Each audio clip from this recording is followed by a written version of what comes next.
नमस्कार, आप मुझे देख रहे हैं एमएनएस न्यूज लाइव पर। खबरों की शुरुआत करें इससे पहले एक नजर आज की हेडलाइंस पर।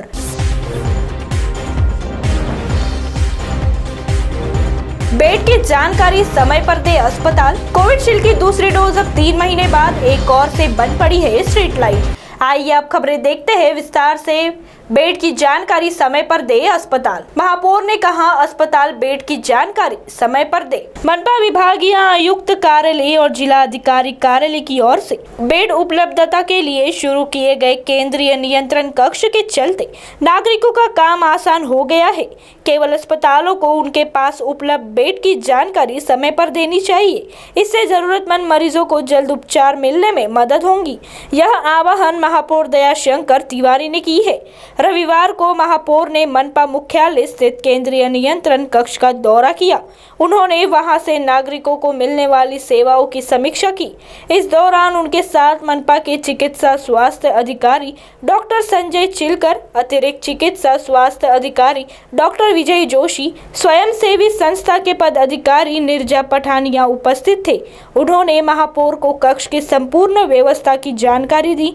महापौर दयाशंकर तिवारी ने कहा कि मनपा ने केंद्रीय नियंत्रण कक्ष शुरू की तैयारी की थी। इस बीच उच्च न्यायालय का आदेश आ गया। इसकी तैयारी होने से दूसरे ही दिन नियंत्रण कक्ष कार्यान्वित किया गया। तो वही दूसरी ओर कोविशील्ड की दूसरी डोज अब 3 महीने बाद। केंद्र शासन की ओर से दिए निर्देशानुसार से कोविशील्ड की 2 डोज के बीच अब अंतर 12 से 16 सप्ताह होगी। केंद्र शासन की ओर से टीकाकरण के बारे में जारी नए निर्देशानुसार अब कोविशील्ड टीके को 2 डोज के बीच का अंतर 12 से 16 सप्ताह होगी। इसलिए कोविशील्ड टीके की पहली डोज के बाद दूसरी डोज 12 से 16 सप्ताह बाद दी जाएगी।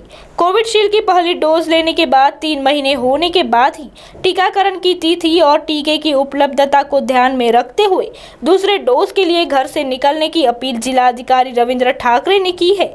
कोविशील्ड के टीके के लिए यह नियम बनाया गया है, लेकिन कोवैक्सीन टीके के नियमों के बारे में कोई बदलाव नहीं किए गए हैं। राज्य में कोविड टीकाकरण 16 जनवरी 2021 से शुरू किया गया है, लेकिन चरणबद्ध क्रम से अलग अलग आयु समूह के लोगों को टीकाकरण जारी है।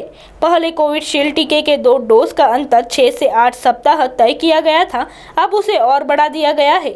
टीकाकरण के संबंध में अभी 45 वर्ष से अधिक आयु के नागरिकों को प्राथमिकता दी जा रही है, लेकिन टीकाकरण सेंटर पर नागरिकों की भीड़ उमड़ रही है। तो वही तीसरी और एक और से बंद पड़ी है स्ट्रीट लाइट। जाफरनगर जाने वाली रोड पर लगी लगभग 8 स्ट्रीट लाइट एक और से बंद पड़ी है। राजभवन से जाफरनगर जाने वाले रोड पर लगी लगभग 8 स्ट्रीट लाइट एक और से बंद पड़ी है। रात में आवाजाही करने वाले लोगों को परेशानी होती है। अंधेरे होने से सामने का देखना बेहद मुश्किल हो जाता है। सड़कें भी खस्ताहाल होने के कारण दुर्घटना होने का खतरा बना रहता है। अब आप हमारे चैनल को ऐप पर भी देख सकते हैं। प्ले स्टोर में जाकर एमएनएस हिंदी लिखिए और ऐप डाउनलोड कीजिए। साथ ही साथ आप हमारे फेसबुक पेज को भी लाइक कर सकते हैं और उन पर भी खबरें देख सकते हैं। लिंक है ट्विटर, इंस्टाग्राम पर भी आप हमारी खबरों को देख सकते हैं। आप हमारे चैनल को यूट्यूब पर भी देख सकते हैं और इसे यूट्यूब पर सब्सक्राइब करना ना भूलें।